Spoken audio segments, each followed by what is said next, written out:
This is Brad. And this is Lisa. From Comic Book Couples Counseling. And you're listening to The Oblivion Bar. Welcome to the Oblivion Bar podcast with your host, Chris Hacker and Aaron Knowles.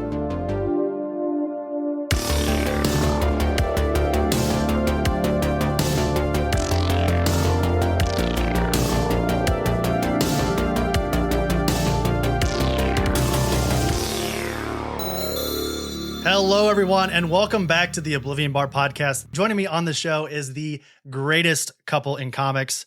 Now, I know a lot of you don't need me to continue on. You automatically know who that is, but I will, just because they're some of my best friends in the podcasting world, some of my best friends just in general. I don't know if that's weird to say virtually here, but I feel like I just have the best time when I'm around them.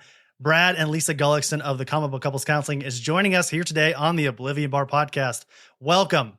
Thank you. I give you full permission to say we're super duper close. I'm into it. Yes. Actual real life friends in person and online. Isn't that how this all started, right? We all just became mutuals via social media or otherwise. And now, I wonder if I have any friends that I didn't initially meet online. Same.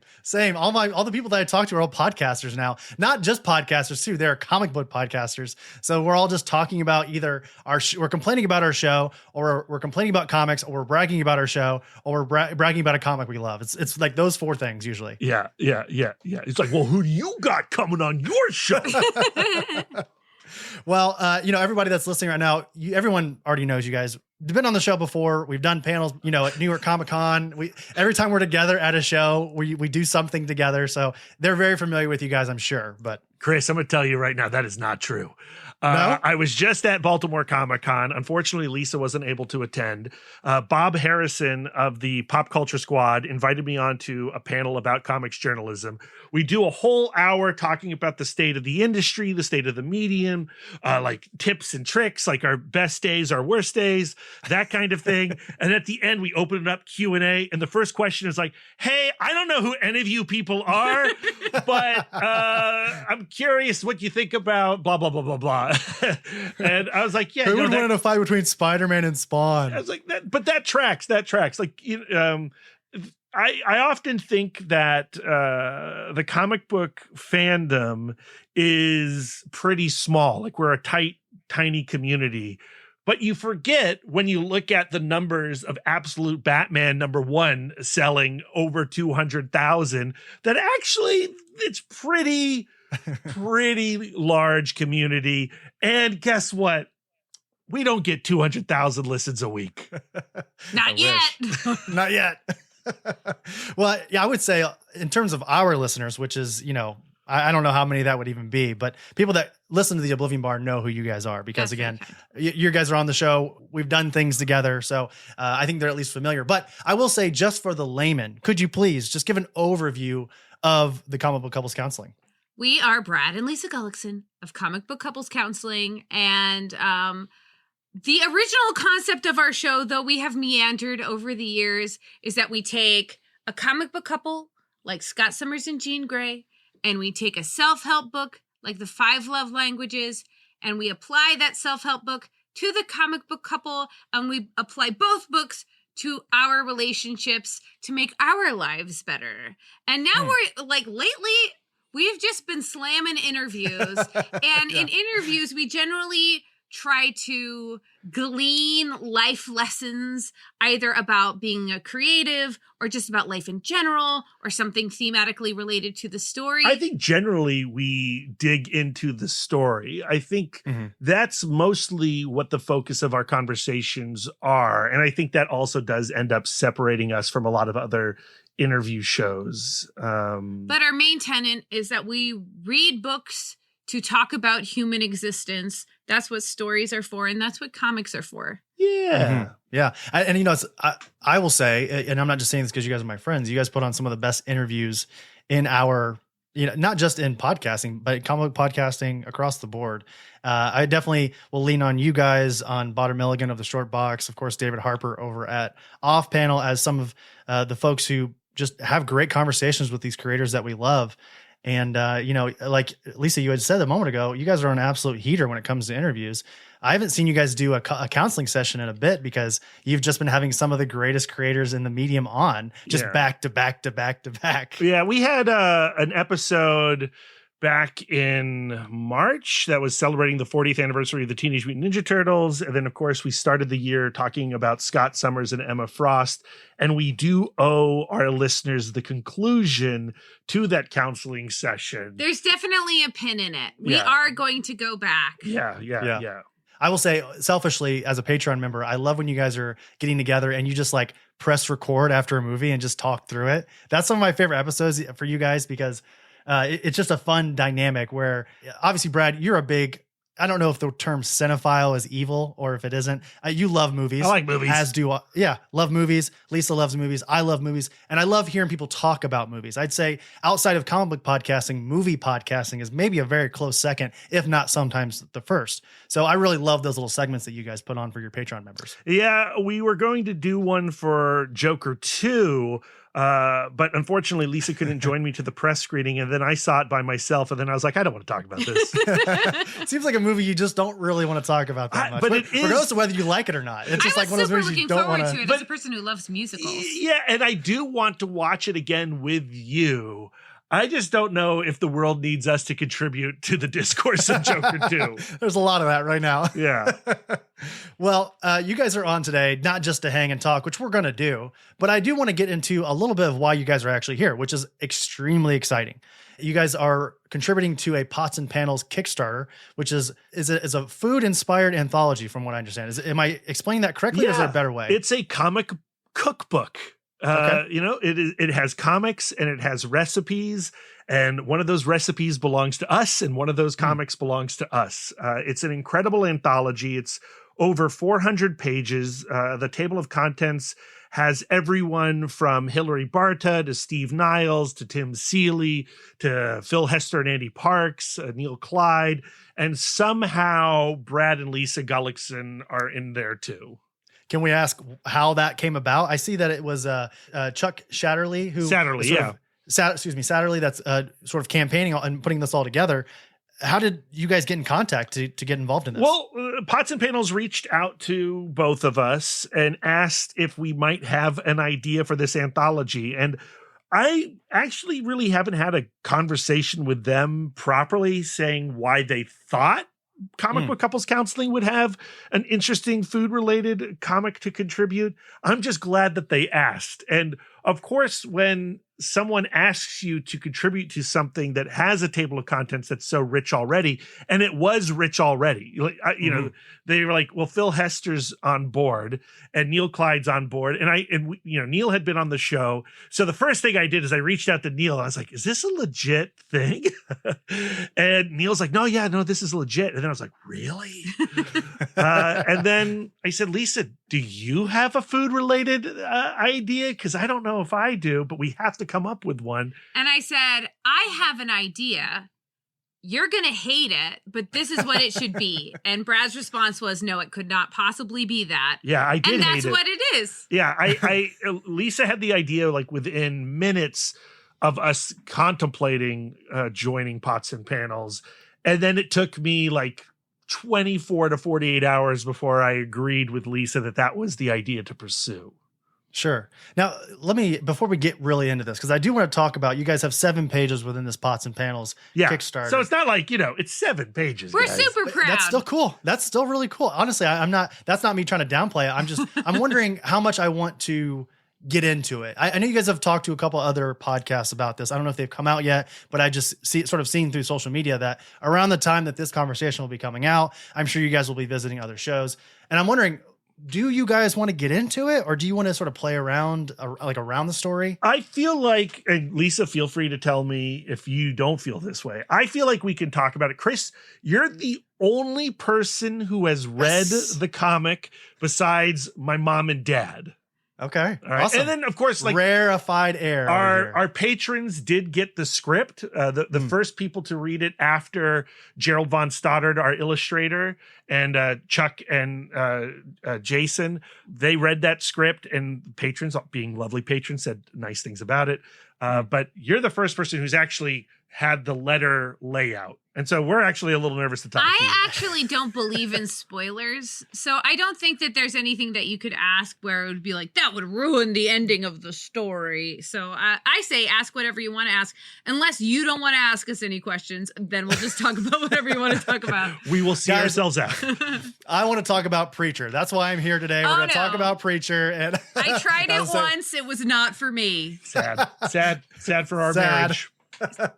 No, I do want to talk about it. I just didn't know how much you guys wanted to get into it. Oh, yeah. And I think, a good spot, I think, would be to start. Brad, you were talking a little bit about how you've got Gerald von Stoddard is the artist on this. I looked up some of his work. I looked up his Instagram. Obviously, like you said, I'm hashtag blessed because I've gotten to read these 7 issues. So I feel very honored. Thank you both for allowing me to see this early. But I will say my first sort of thought going through this was Gerald has this, and tell me if I'm off base here. It feels very EC. It's almost like it's almost horror inherently. Oh, it's absolutely horrific. Gerald, it has an aesthetic that does harken a little bit back to EC, but I think he does grotesque really, really well. And when we were talking about our idea, we actually pitched the idea before we wrote the script as an EC-like story. But then as we broke the story down, it became less of an EC story. But because it deals with panic attacks and phobias and terror, we still wanted somebody like Gerald who could land all those emotions. And we thought he knocked it out of the park. It's a story about being scared and having fear and how everybody has it. And it's not always rational, but we still have to kind of like make space for it. And I feel like particularly in the pages that deal specifically with our phobias, I really feel like Gerald really brought it. Yeah. I also love the page that deals with other people's phobias. Yeah, that one too. Yeah, we've got, so again, if we're going to go spoilers, I'll just sort of say here, I think it's really interesting. We got a little bit of, so Nicole Kidman and Kylie Jenner apparently are afraid of butterflies. I didn't know that. That's interesting. Yeah. We got Matthew McConaughey, who is afraid of revolving doors. Yeah. So that was interesting. Oprah Winfrey is afraid of balloons. Yeah.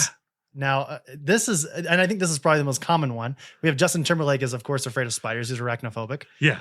Yeah. And then we get into Brad's here, which, I don't want to get into the story quite yet. I want to talk about the setup here. Okay. As, podcasters in the comic world, we are always trying to find out the process, right? Like that's some of the most interesting things about talking to creators. And now you guys are currently in the seat. You guys are the creators. I'm the interviewer. So you have to expose your belly to me and the listener right now. And that my first question when we turn that belly over is, what was the process? Did you guys go full Stan Jack and just, do the Marvel method? Or did you open up Words for Pictures by Brian Michael Bendis? Or you do a little Scott McCloud? What was the process here? Our process really started with a lot of fantasy, a lot of just like thinking, a lot of going on long walks and kind of like talking it out. Yeah. And then when we felt that red hot heat of the deadline, it happened to align with our 15-year wedding anniversary. That's right, Lisa. And we had, I'm horrible. Like I don't know the date of our anniversary. I don't know how long we've been together. June 27th. We've been together for 17 years. We've known each other for 18. It's lucky that we celebrate anything. You need to invest in one of those Google calendars. Just put everything in that way it notifies you. She's got one. I've got one. Have I ever looked at it? Debatable. But it lined up perfectly with our 15th wedding anniversary. And we had already planned to go on a bit of a pilgrimage to Dover, New Hampshire, which is the land of Eastman and Laird. It is, we went to go see the site where the Ninja Turtles were conceived of and were delivered. Yeah. And so, and they recently, the town of Dover had erected, a ceremonial plaque at the end of the street. And then at the location where the house used to be, it's no longer there. There is a manhole cover that is decorative with the 4 brothers on it. That's cool. And then there's a really nice comic book store in Dover. And we wanted to make sure that we bought a Ninja Turtle comic if they had one, and they had a lot. That makes sense. So we bought comics, we slept in Dover, and we wrote in Dover. Yeah. So when it was time to finally write, We were sharing a hotel room, very romantic. Can we go back just a little bit? Before we even got to Dover and we were talking about the concept of the story, the thing that really sealed the deal, like at the end of the 2 days of when I was contemplating it, is a page appeared in my head, and it's the origin of my fear page. And, you know, this fear that I've had since I was a young child. I don't really remember life without this fear. But my parents believe that this fear was born from a specific moment. And I don't remember this moment, but they've told me this moment in graphic detail many times over the years. And I imagined that image or that moment as a 9-panel grid homage to a page from Darwin Cook's The Hunter. And there's a moment in Darwin Cook's The Hunter where Parker is strangling a man to death. And in the top 3 panels, we see the strangulation occurring. In the 4th panel, he does it, or he's almost strangled the guy. And then the 5th panel, the center panel of the 9-panel grid, is we change up the scene to a close-up of the man expiring. And I thought, that's how we do My Phobia's birth, with that central panel being the bullseye of the violent act that started my phobia. Yeah, and that revelation is what sold the idea to yourself. I got excited. I said, I want to see that page. I want to pay tribute to Darwin Cook, one of the best to ever do it. Let's do this story. So when it was finally time to put a Word document together, we decided to do like we do for the podcast, just kind of divide and conquer. So the story is from my perspective about where I was coming from when I recognized that Brad had a phobia. So you're sort of the narrator of this story. That's right. I'm the narrator. So it's all first person from Lisa. Yeah. Yeah. And so I wrote all of that stuff. That was all me. And then Brad wrote a lot of the page description, and he wrote the description of the incident. And we did Pomodoro method. So Pomodoro method comes from those like little egg timers that are shaped like tomatoes.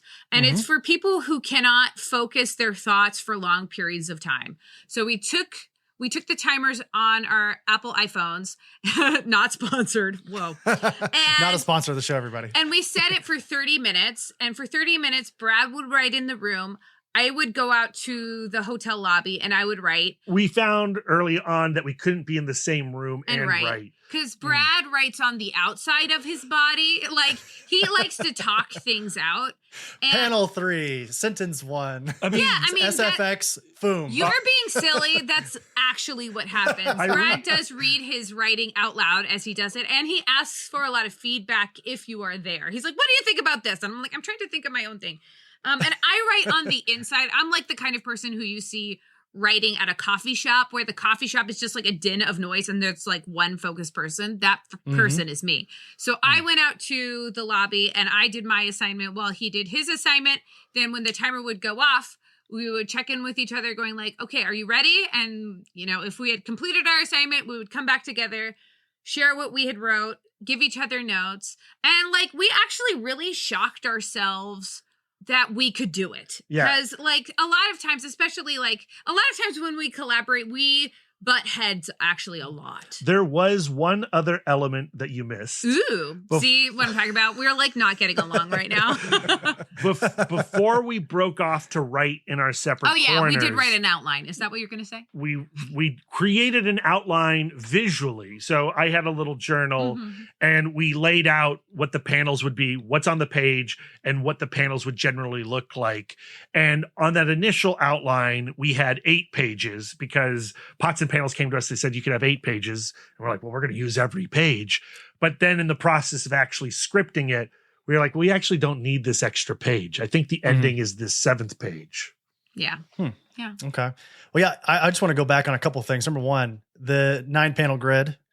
Tom King, Alan Moore, to be so proud of you guys for that one there, including the inclusion of that. Thank you. And I noticed that as soon as I saw that 5th page in the story, I was like, 9 panels. My King brain it starts to ring a little bit because he's obviously notorious for that now in today's world. But and then secondly, I don't know why I'm stepping around or like tiptoeing around this, because I do want to get into it. But the middle panel that you were sort of speaking on a moment ago is we see, for everyone that hopefully everyone gets to read this when it eventually gets funded through Kickstarter. I don't know if you guys will be able to share pages, but I'm going to sort of describe the page if I may, Please. just for the listener. So basically, when Brad was talking about this fear sort of being born, this moment that his parents have been telling him about, it's basically Brad in this sort of feeding chair that you have, like a high chair. Yeah. Yeah. And Brad stands up at one point, and there's a counter, and he knocks his head in the middle of the He's panel. an infant in this. He's a toddler. Yes. He's not a grown man in a high chair. I don't know why I had to say that. He's not a 6'5" full grown man in this toddler chair. He is a young boy. He knocks over the tray. He is leaning over to grab something from the counter, as kids often do, just getting into shit like they always do. Mm-hmm. And he slips, he knocks his head. Now, my first thought is, this is why Brad is an obsessive like me. We've had things happen in our lives. This is yours. You knocked your head when you were a baby, and now you just really, really love Stanley Kubrick. And for me, I really love Silver Surfer because I got hit too hard one time at football or something. I don't know. I don't know where it came from, but anyway, I just really love that. It's so interesting to hear you highlight and specifically talk about that moment where that was a conscious decision to have the sort of the birth of this phobia in a way, right? Yeah. According to your parents. I'm going to tell you right now, I've cracked my head many times. Brad as a toddler was always getting into, like, he was constantly injuring himself. And as a high schooler, I have several scars that if I were to shave my head, you would see all kinds of injuries that have occurred. I've had a brick thrown at my skull that left stitches. I flung myself off of a rock onto another rock that left stitches. I was on a playground wall and I slipped off that and knocked my head. So I've actually knocked my head several times. The most interesting one was he as a toddler, he ran through. I was a little older. I was like 4 or 5 years old. He ran through a glass door. A plate glass door. And so his entire... Was it clean and you just tried to run through it, or what?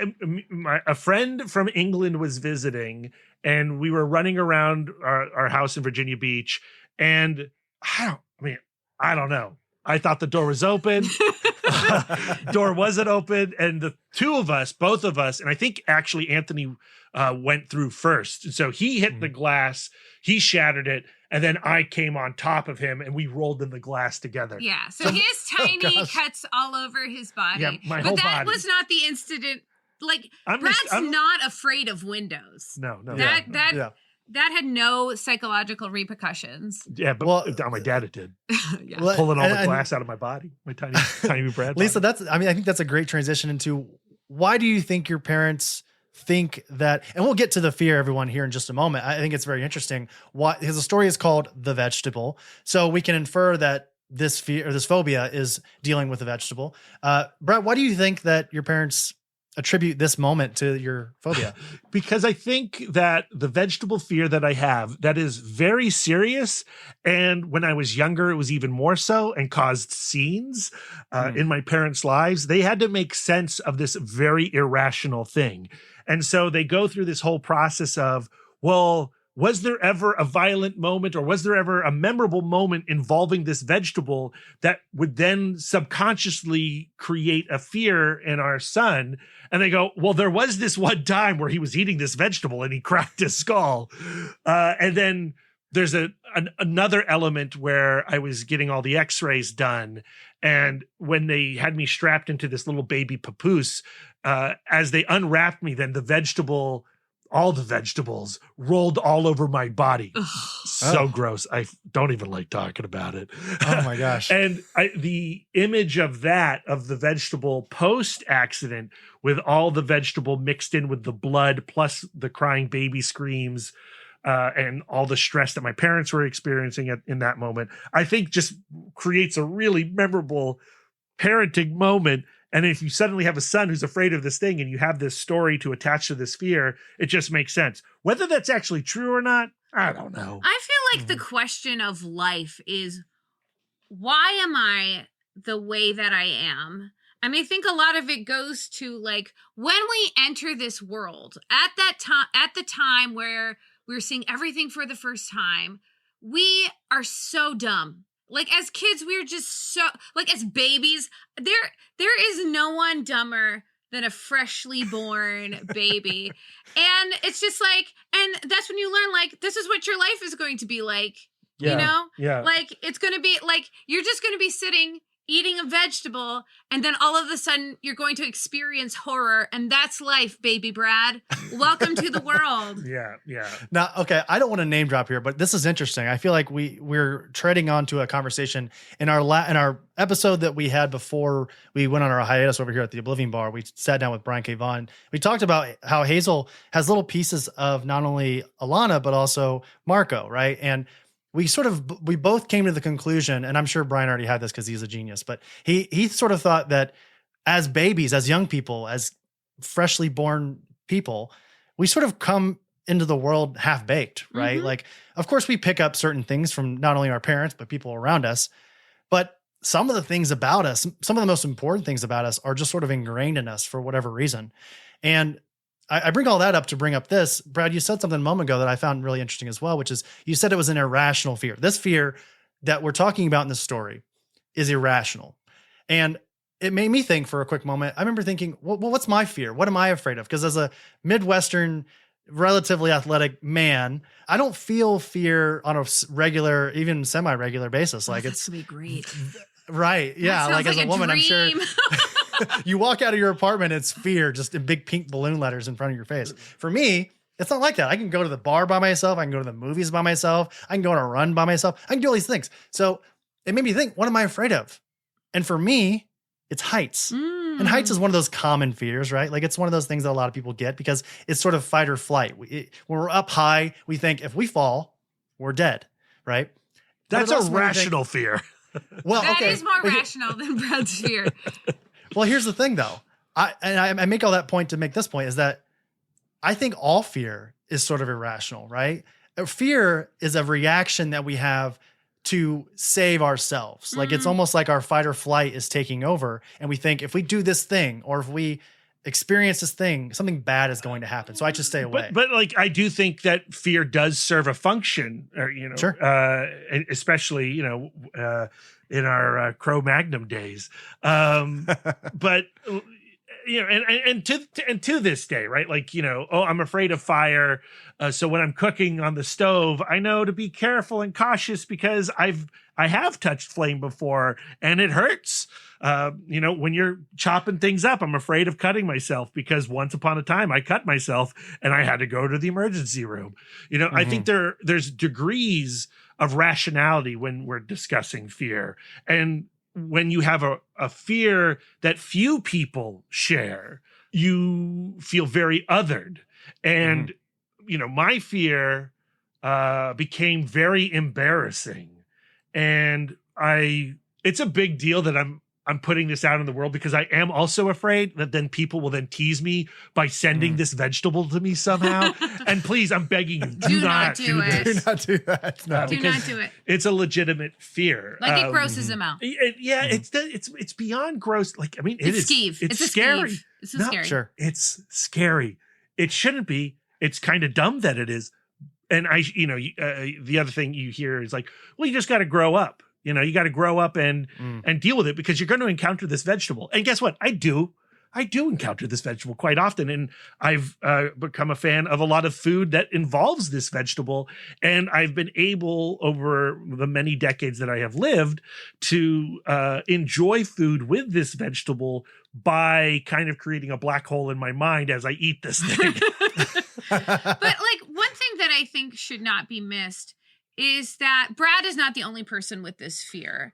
And we don't really know the origin of so many fears. And we assume that it is because of some kind of traumatic event in our lives. Yeah. But there is another fear that is very common that is often confused with Brad's fear, related to Brad's fear, which is like the trichophobia, the people who are scared of tiny holes. Oh, or, sure. Yeah. you know. Well, that's the whole point of that page with Oprah and Justin Timberlake and Matthew McConaughey and Nicole Kidman is, you know, when I finally revealed this phobia to Lisa, part of the conversation was, well, these weird fears actually aren't that weird. Many people have weird fears, and even your weird fear has a name, which means other people have it. And so there's actually a little community of weird fears. And, Matthew McConaughey's so cool, right? And like the thing with sharing, the thing with sharing, I mean, sometimes fear, he says stupid stuff. When you share a fear, there is the idea that I'm going to be teased. I'm going to be, abused. People are going to try to cure me against my will. I'm going to be judged, and nobody likes to be judged. But when you are in a relationship that is a loving, trusting relationship, by sharing your fears, that person can take care of you and love you better. Like, I'm a person who also has a phobia that goes unnamed, but very much unnamed in the comic. Unnamed in the comic, but very much alluded to. And where I wanted to allude to it in a way where other people who have my phobia would see and recognize it. But like, when I share my fear with friends or whatever, it is so that they can help protect me. So I have a community that protects me. And I just, like, when I discovered that Brad had a fear, I was just so... I was sad that he had a fear. I think, wouldn't it be beautiful if we were all just Chris Hackers out there in the world, so confident. They're like, hey, I'm afraid of heights, all right? Don't get me up in some stairs or something. Yeah, no, what are they, hot air balloons for you? Exactly, but to me, I saw his little weirdsie, and I saw it as an opportunity to take care of him. And I knew that by taking care of him, I knew that he could take care of me. Yeah, and that's ultimately what we hope the comic is about. I think that it's beautifully illustrated, I think. Not just physically, but I think in the story itself. I think it's very apparent from the beginning, whether you know Brad and Lisa or you don't. I think just reading the story, immediately, Lisa, that you are in it with him. Mm-hmm. And I think, just for speaking on what you're saying here, it does, misery breeds company in a way, right? So if you're able to share that with someone and be like, hey, listen, this is a real thing. This is what's happening. If they can't make it better, they can at least be there for you. And sometimes that's more important, right? Just to understand what the person that you care about is going through in that moment, whether you can make it better or not, is really besides the point. It's more so that you just make sure that they know that you're there for them, for whatever they need. Yeah. And so much about how we've come to understand our weirdsies is that, I think when I first discovered Lisa's phobia and her general anxiety disorder, I was reading things. I remember reading books. Like, I know, it was so cute. He would go I was diagnosed with OCD. He got like an OCD book. We were working at Barnes and Noble at the time. I had 8 hours in a bookstore. I would go to that. It's a giant database of anything that you want to learn about. And what is a woman? Let's look it up. Oh, you joke, but what is a woman? I've read that book and haven't answered the question yet. Women for Dummies. I hear they're from Venus. Terrible book, trash book. Listen to our Saga episodes. Shoot, what the heck was I saying? Oh, but I would try to read and understand about anxiety as a whole and Lisa's particular anxiety disorder, and then I would go like, okay, well, how can I help Lisa just be 100% normal? Yeah. And you learn quickly on that it's not about fixing anyone. One, you can't fix anybody. You can't even fix yourself. Well, that's not true. You can better yourself, but you're still going to be you at the end of the day. Yeah. Like one of the most important things about this comic that I want people to understand is that neither me nor Brad are cured. Yes. Brad still has his phobia. I still sometimes have panic attacks in public at Disneyland right after San Diego Comic-Con, and security has to be called. It happens. It happens. But the fact of the matter is, we do not find that repellent about each other. We are not disgusted by each other. We do not judge each other. Yeah, we just know that that's who the person is. And in exploring the weirdsies of Lisa, their anxiety disorder and her phobias, you kind of fall more in love with Lisa. Or I fell more in love with Lisa. Some people did not. There were people who I shared that fear with that did not fall in love with Lisa and broke up with Lisa, and that is their right. But I think that's also an underlining message of our very short story as well, is that you have to find the person that you can be completely open, that you can drop the performance of, and just be you and all your weirdsies. Isn't that love, right? Yeah, it's love. We can get along with a lot of people. We can be attracted to a lot of people. We can find common ground with a lot of people. But at the end of the day, and you guys are the love experts, so I'm going to ask you, I will say what I find really interesting about love is finding that person that is okay with the bad things, right? Like all of us should be self-aware. And if we can find someone who doesn't judge us at our worst, right? I think that's definitely a building block, if nothing else, of love. Yeah, I would change the word bad things to weird things. Well, Sure. to me, like Brad and I, when it comes to our relationship, have a growth mindset. We don't think that our relationship is perfect. We are trying to make ourselves better all of the time so that we can be better for each other. And we're constantly messing up, and we're constantly getting on each other's nerves.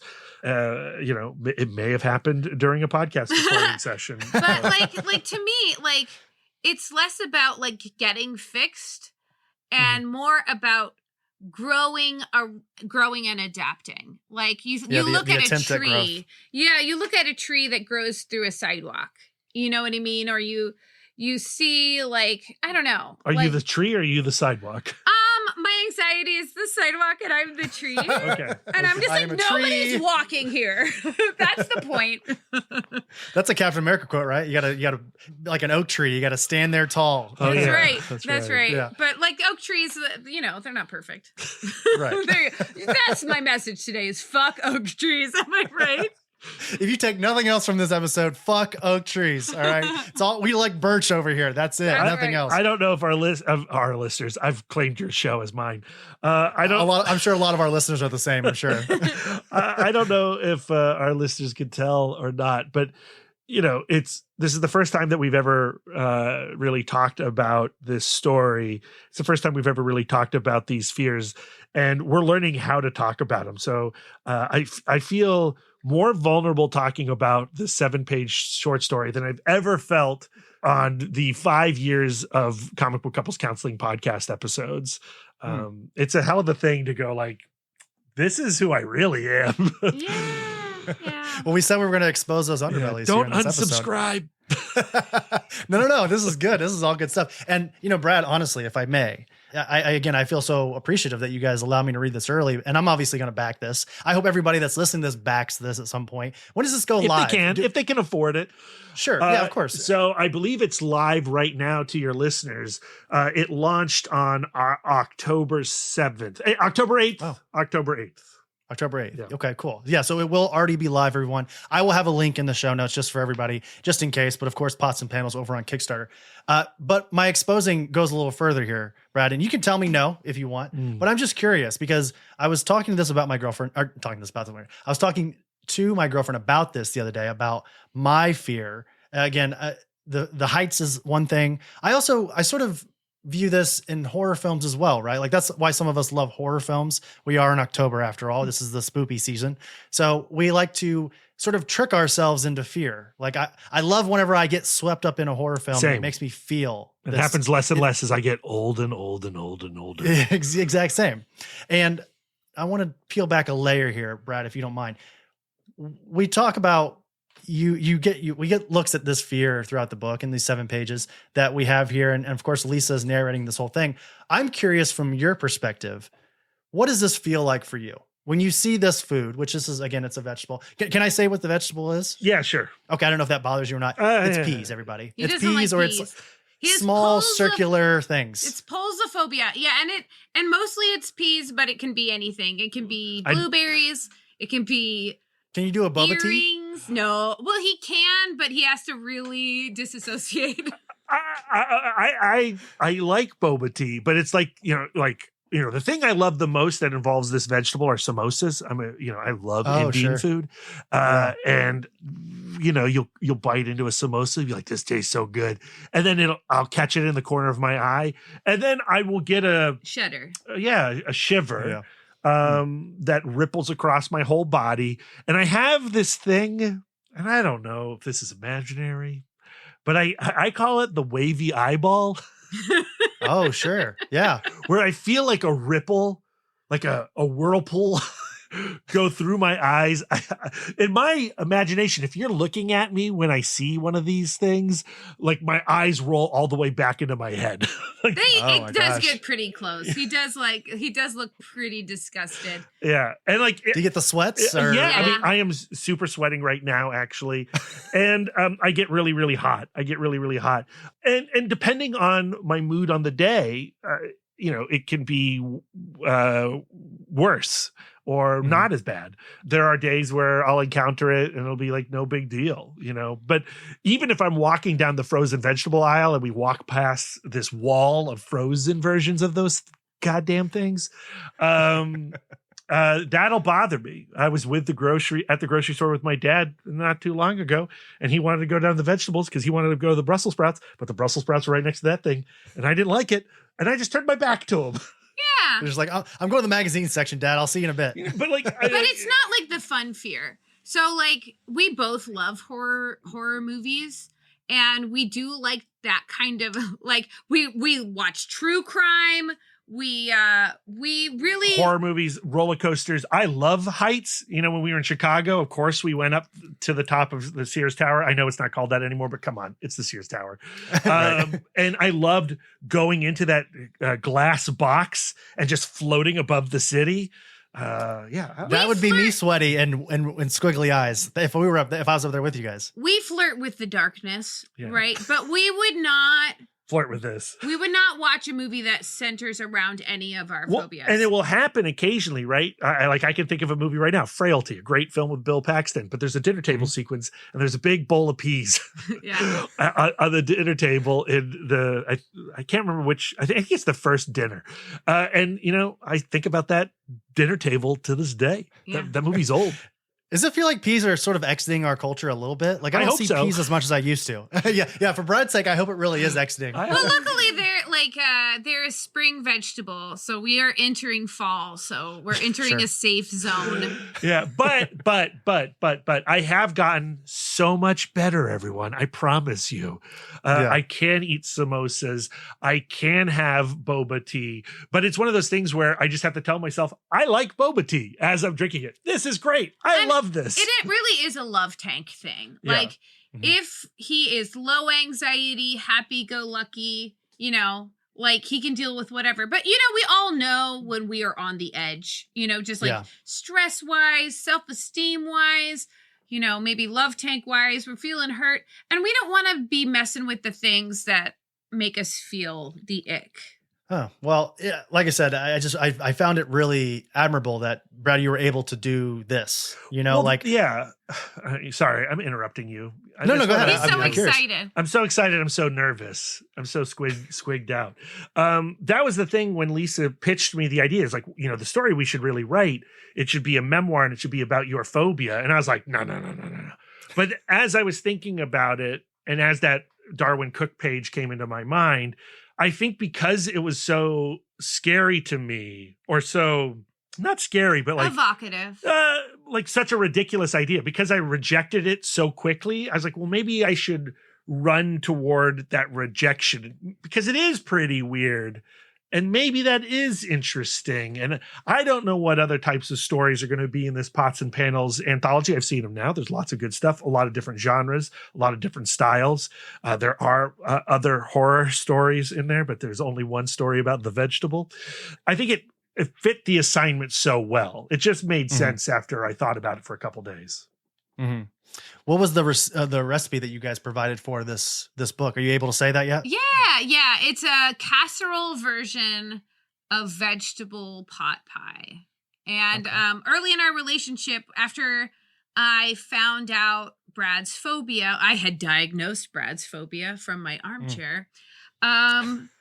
Dr. Lisa is here and ready. I was like, well, what are all of the foods that you feel like you love but can't eat because of the vegetable? And chicken pot pie was one of the first things he mentioned. And I was like, that's what I should make for you. I should make chicken pot pie. Yeah, you can never trust the chicken pot pie. Now, here's the problem. I am afraid of raw chicken and most cooked chicken.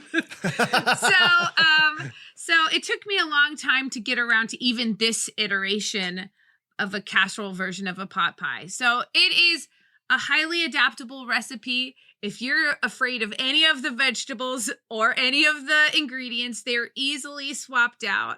And I'm really proud of the recipe. It took some testing. I'd never really had to create a recipe before. Yeah, that was the thing. Like I told Lisa, I was like, we don't need to create a whole new recipe. We can just like lightly adapt a classic. And Overachiever over here. I didn't start from scratch. I did a lot of research. Yeah.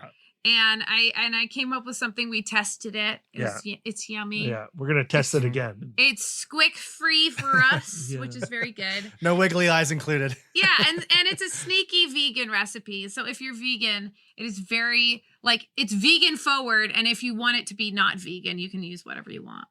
Well, and I will say sort of all encompassing. I think you guys are, some of the more wonderful people I've known.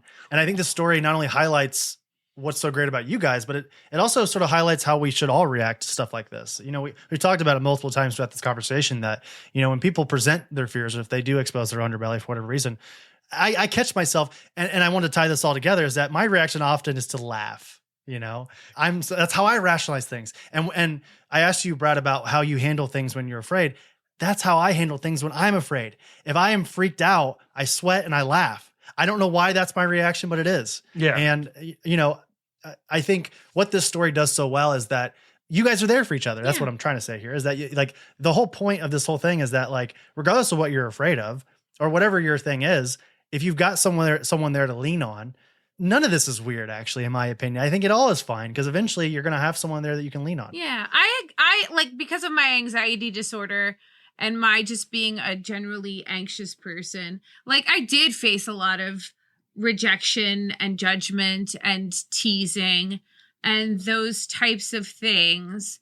But I never stopped putting my anxiety out there because I just wanted people to know why I was crying, So I think that by putting your real self out there and going these are the things that trigger me, I in a tight spot, I'm going to be a mess, and that's just who I am. By just wearing yourself on your sleeve, you're going to find the people who are like you. If you're out in the universe trying to be not like yourself, the people who like you are not going to like you. And I think the thing that I have learned through loving Lisa is that life outside of your skull is very different than what's inside your skull.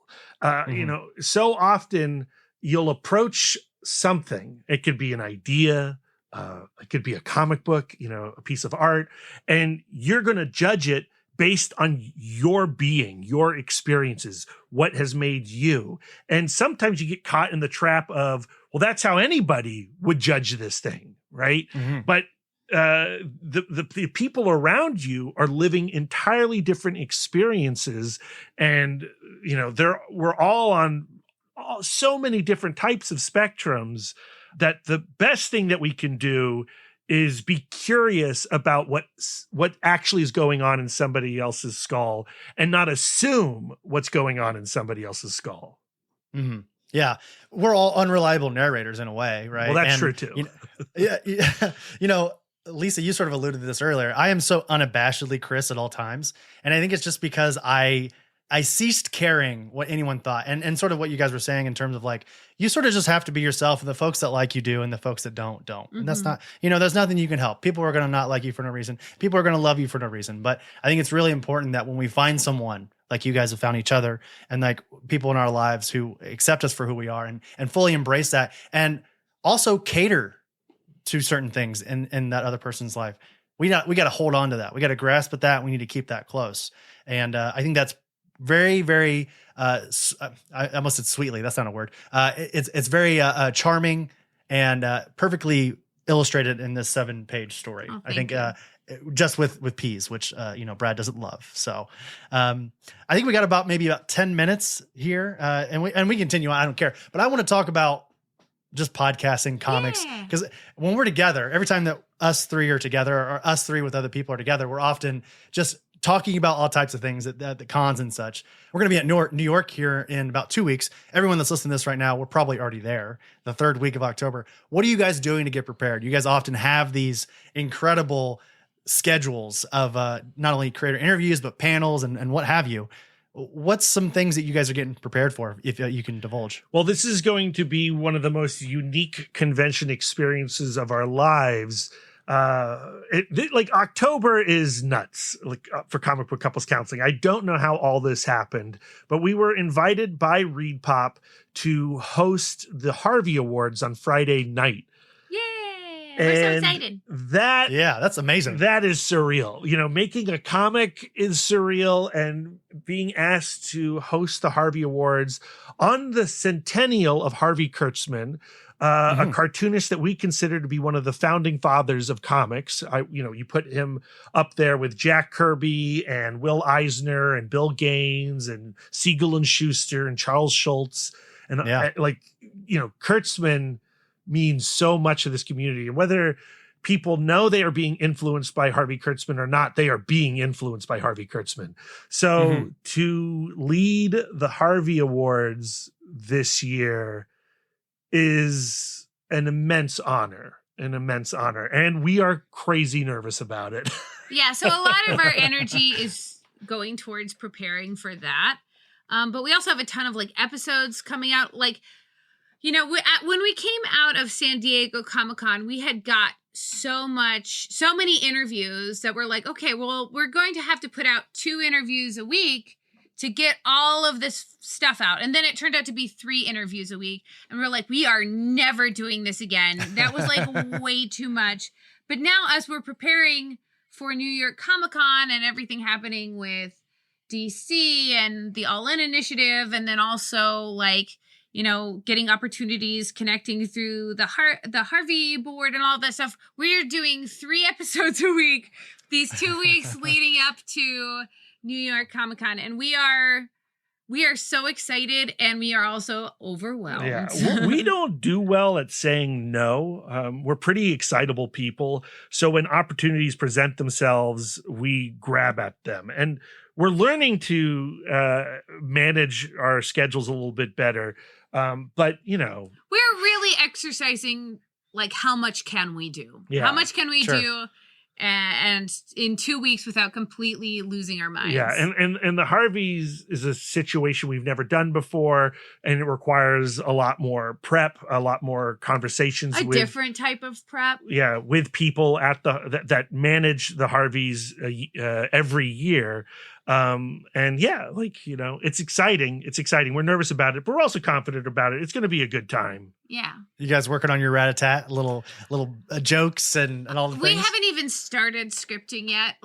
We're still, just yesterday, we just got the outline for how the whole thing is going to go. But it's a lot like writing our comics script, where we're just kind of, as we go throughout our day, we just kind of throw our, in the ideal circumstance, I would love to say this, or I would love to highlight that. So I think, the first part of our creative process is always okay, I'm going to set this on my inner vision board, and I'm just going to walk around with my heart and mind open and see what comes to us. Yeah. And actually, we have been going to one of our activities is, of course, going to used bookstores and going through the comics and stuff.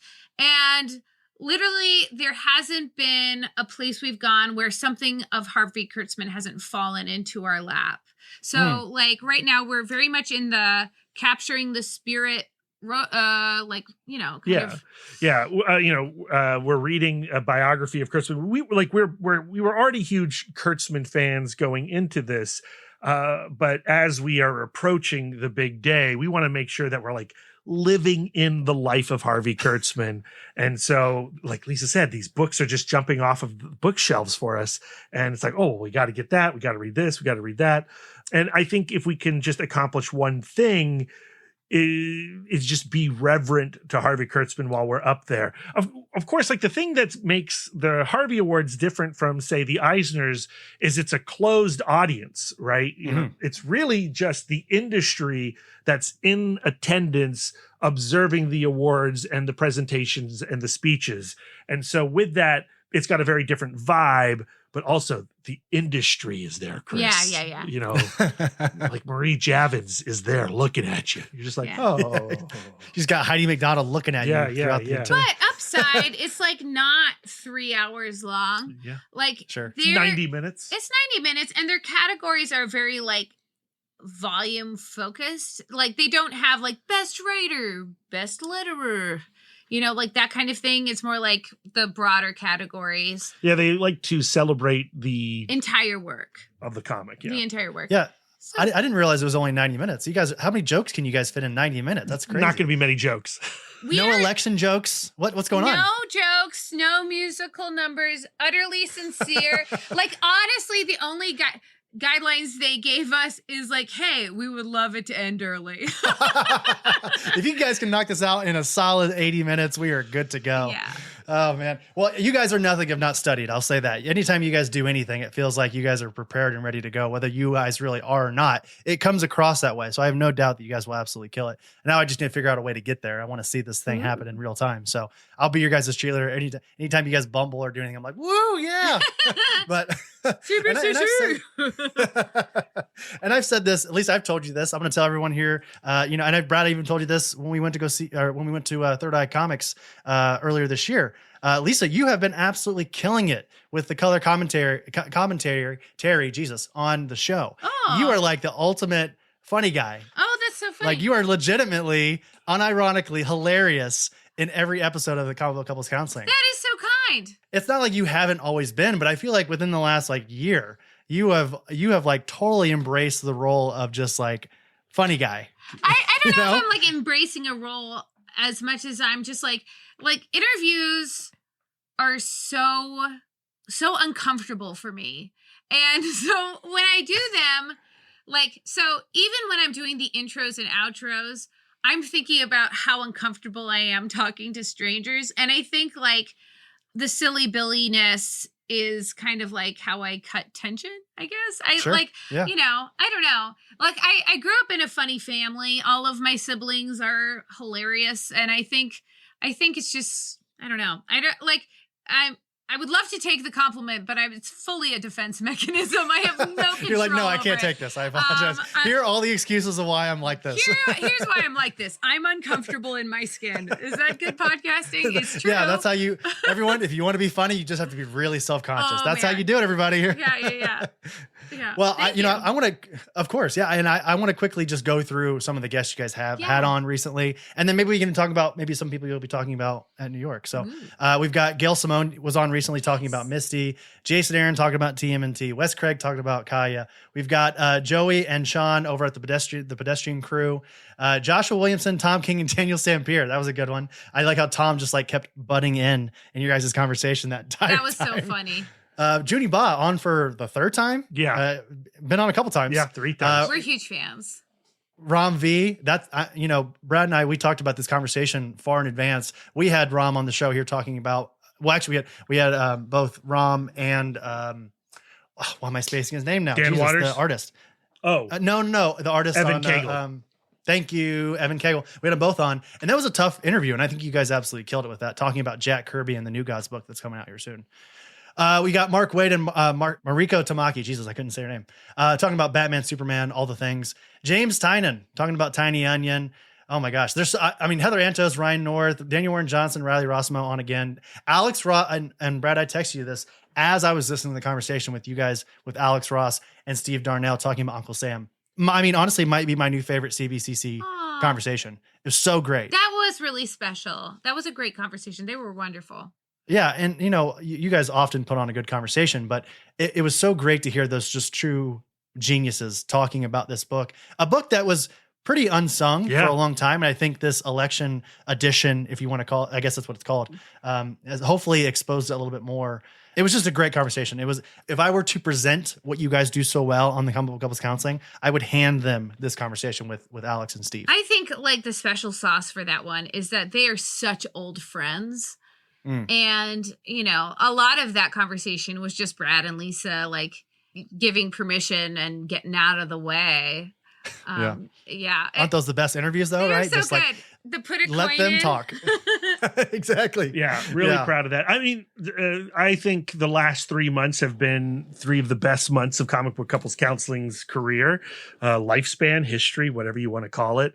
And, you know, I also just want to highlight our conversation with Patrick McDonnell about Mutts, which just celebrated his 30th anniversary. And he put out a beautiful book called Breaking the Chain, the Guard Dog story, that I would encourage Wednesday Warriors to seek out. You know, Mutts is not Superman, you know, Mutts is not the X-Men. It's something very different. But this Guard Dog story, which was a serialized story told over 7 weeks in the pages of, you know, your syndicated newspapers, I found it to be an extremely beautiful book that has lodged its way into my heart and into my brain and has me thinking about things differently. I think it is a book that is going to be very helpful going into the election for me.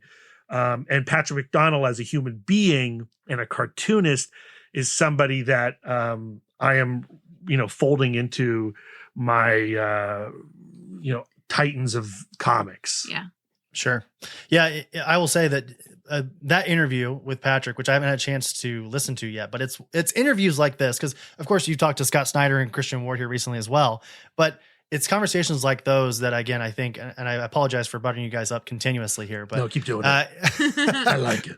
You guys are some of the biggest cheerleaders in the medium, whether the masses see this or not, and I think they are, but like it, regardless of whether people were listening to the show or not, I think you guys would continue to still be just these giant cheerleaders for the medium. And it's nice to see that you guys are able to finally write a comic. It's nice to see that you guys are hosting the Harvey Awards, because it is people like you that we should be putting up on these pedestals on the stage and going, hey, this is why comics are cool. Like if there was a poster child for, hey, comics are cool, dude, and here's why, it would be you guys holding up both sides of that sign. Well, it was really sweet when the Harvey board was laying out their like qualifications for who is like suitable for hosting or whatever.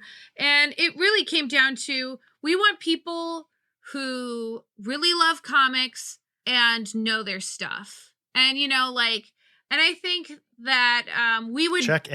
We would be those people regardless of whether we had a podcast, we have a podcast or not. And like, just like you said, like, we know that there's going to be a day when the interviews dry up. You know what I mean? But Brad and Lisa will still be having those conversations that we love to have. And maybe we'll have some time for some couple sessions. I don't know. You know, like it's like, it seems like we found a cheat code to talk to all of these really cool people. And we really don't really don't see it as anything that we've earned or deserved. We just see it as something like it is happening, and we're just trying to embrace it as much as we can. Well, I love that. And I love that for you guys. I'm so excited for this Pots and Panels thing to go live. As you guys are listening to this conversation, once again, it should already be live.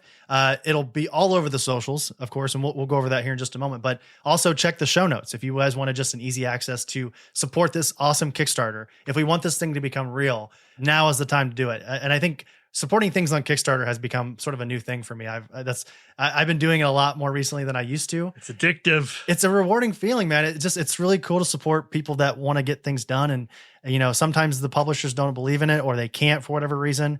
And Kickstarter is really valuable for that reason, that and Zoop and all the other crowdfunding sites. So it's just really cool to see something like this exist. I want it to exist. And I think regardless of whether it funds, which, let's be honest, this is going to fund. I think there's no way in my eyes, I'm going to knock on wood here live on the show just in case not. But I think just based on the names involved and the support that you guys are going to have, it feels like a surefire thing. And I hope it is. Yeah. I mean, the table of contents is so stacked, you know. Yeah. The best thing about Kickstarter, we found, we love to back Kickstarters, And the best thing is like it's like giving a gift, a surprise gift to yourself in the future, where we love exactly. We love to like as we approach our home, like doing like looking to see if there's like a flat package on our welcome mat is like when we see that like a little like, oh, something's come in the mail. Like, is there a better feeling? I think not. I backed this thing a year ago.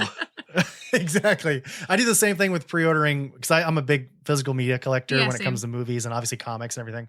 And I do the pre-ordering of movies sometimes, and I'll be like, I will actually delete confirmed emails because I just want it to show up one day and be like, holy shit, there it is. Like I have it. And then I'm sure at some point I'm going to lose something and that's going to be a bad deal.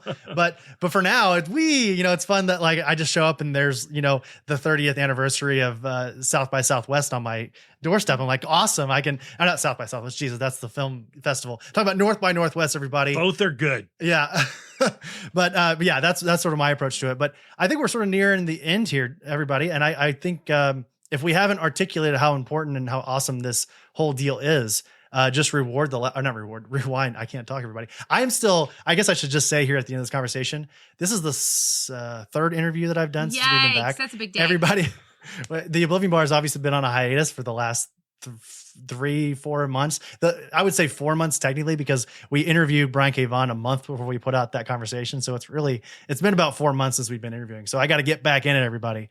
But I'm glad that it could be you two that could help me sort of fine tune this whole process again. So before I let you go, firstly, can we get a tease of some folks you're going to be talking to in New York, if you have that yet? Yeah. Like, we're always nervous when we discuss interviews that Tentatively. That are not in the can. Yeah, so they might not happen. I get a little superstitious about it. But we should have a conversation out right now with Michael Allred, Nice. the artist extraordinaire. We should have a conversation coming out real soon with Cliff Chang talking about Teenage Mutant Ninja Turtles. Jason Aaron is coming back. Aaron, and then some people that will be involved with announcements that are happening at New York Comic Con. Oh, So, okay. Secrets. right. Yeah, we're pretty excited about that. You guys teased something. It was like the biggest creator you were going to ever have on the show. Was it Claremont? Was that the one? No. The The thing we were teasing, we never actually teased the biggest creator. What we were teasing was the Harvey Awards. Yeah. So when you okay. texted me, you're like, "Who's the big creator you're coming on?" Or I can't remember how you phrased it. You phrased it something like that. Something like that. Anyway, and I was like, "Oh, Brian Lee O'Malley," because at the time we were, hopefully going to have a conversation with Brian Lee O'Malley. But guess what? It didn't happen. Did not happen. Didn't happen. Did I ruin that for you? I think Maybe. that you did that. Yeah. I asked, and you put it in the universe. You made it real, and it just floated away. The universe has been so freaking generous with us. Like if we're like, what? No, Brian Lee O'Malley. We can seriously go fuck ourselves. I desperately want to hear your opinion of our next episode, which for your listeners will be out already. Our conversation with Chris Claremont. We've had that chat. It's the title of the episode is 17 minutes and 43 seconds with Chris Claremont. That's all the time we had. That's all you get. Very high stakes interview situation. Not fun to do. That's like one question, right? Yeah. And it's like, he was very generous to do the conversation. It was a busy day for him. It was a favor. day. It was a favor for the Harvey Awards. He was coming back from the Uncanny Experience. Our friends put that con on. It's an amazing con. We haven't experienced it yet, but it looks crazy every time I look at their Instagram account. And then he was going to London, and he had a deadline with Marvel. And he's like, "Look, I've got 10 to 15 minutes, maybe with you two." And then he was late. Oops. Which happens. Busy Not a and big important. deal. Busy Not a and big important. deal. But in being late, it like discombobulated us. And so he was like, "Oh, here I am. Sorry, I'm late. I'm in the Zoom room." You jump into the Zoom room. We were actively recording something else. We had to stop what we were doing. And then it's like, go, go, go, go, go, go. And the interview that we got is so fascinating. Okay. I freaking love this conversation with Chris Claremont, but it is absolutely not the conversation we thought we were going to have. It's kind of like our Todd McFarlane interview, where he was talking about nothing but atheism. Yeah. You just described every interaction with Chris Claremont I've ever had And I've met him 20 times. And we were prepared it's different for that. every time. Yeah. we thought we were prepared for that. And again, we're super grateful that he had this conversation, and he is actually pretty darn vulnerable in this conversation and very honest. Cool. And, it's cool. And I'm just really curious to hear what you think of it. Well, I'm going to be listening. I can't wait to hear it. Before we head out, everybody, I want to, if I may, share this brief memory I have with Chris Claremont. Claremont was the second big creator I ever met. The first was Stan Lee. I met him in 2016 at Cincinnati. And then a couple months later, I met Claremont at Kansas City Planet Comic-Con, obviously in Kansas City. And when I met him, in front of me was, Claremont's line is always packed to the brim with old school X-Men fans, folks that have been reading his books for a long time. He's very important to not only X-Men, but just comics in general. And he told this story. He captivated these people at our line about this story about how Gambit was going to be this secret clone of Wolverine. And it was this comes up in this conversation. It does. It's referenced. He references it. Okay. Yeah. All right. So anyway, he caps it like, and Claremont, it's 30 minutes. If you either get 30 seconds or 30 minutes with him, it's one of those two. It's nowhere in between. I'm listening to this description of this story that never ended up happening because Claremont's quick to sort of blame Marvel for all these interesting ideas that he wasn't able to do. And my friend who I worked at the comic shop with in St. Louis, he's a huge X-Men fan. I go, hey, when you meet Claremont, he's super nervous. He's like, he's not even sure he wants to meet Claremont. He's just that nervous. But I go, hey, I'll be there with you. But here's the cool thing. Ask him about the secret origin of Gambit. You're going to love this. I didn't tease him. I didn't say anything. And we get up there and Claremont just sat down. He looks a little disheveled, but there's no one in his line, weirdly enough, which is very rare for a Claremont line at a con. And I go, okay, this is going to be awesome. There's nobody around. I can't wait. I'm ready to revel in this moment with my friend who is so into X-Men. It's insane. And he gets up there and goes, hey, he's signing this book. He's signing Wolverine #1, the Frank Miller cover. And he goes, hey, what's the secret origin of Gambit? I heard this legend of this secret origin. And Claremont looks up from signing, looks him dead in the eye and goes, what? What are you talking about? I don't know what you're talking about. What? He looks at his son because his son is like his handler most of the time. He goes, what? Have I told this story? And his son's like, I don't know, dude. I hear you tell 19 million stories a day. But me, who heard this story, this 30-minute secret origin, I'm like, I can't call Claremont out on his shit in this moment. I got to just be like, I don't know either. Oh, but no. I heard this story. I heard it. Anyway, So that's my fun Claremont story. I cannot believe you threw your friend and Chris Claremont under the same bus. I know, exactly. I didn't know what to do. I didn't know what to do because I wanted to tell him. That's just one of those things where it's just like, well, let's just unzip my skin and I'm just going to walk out as a skeleton for I am dead. All right. Well, anyways, thank you guys so much for coming on. Again, give a quick pitch, whatever you guys want to highlight for the listener. Again, most folks that are listening to this, I'm sure, already listened to CBCC, but for whatever reason, if they're not, here's your chance to sort of bring them on in. Right now we're talking to some of the best people making comics today.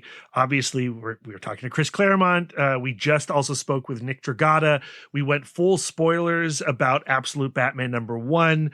And we also have a conversation with Tiffany Babb, the comics journalist, who is doing great work bringing comics journalism back to a physical form with the Comics Courier. That is also up now on Kickstarter. Please go seek that out. Lisa and I have a very short 500-word review that you can read in that as well. But it's got all these incredible people contributing. Douglas Woke. So Cool people. Yeah. Tiffany Babb. Well, thank you both so much. Again, I'm going to buddy up one more time. I cherish the friendship we all have. I'm so excited. You're always two of the people I'm most excited to see at these conventions. I'm very excited to hang out with you guys at New York. Hopefully we can get together for an evening, or even if it's just a quick conversation on the con floor. That's always, something I look forward to very much. Us too. Same. Us too. We're going to make time. All right. Good deal. Well, thank you both so much. And I guess hopefully everybody click off of this conversation and go over to whatever CBCC is currently doing this week. Thank you both so much, and we'll talk to you soon.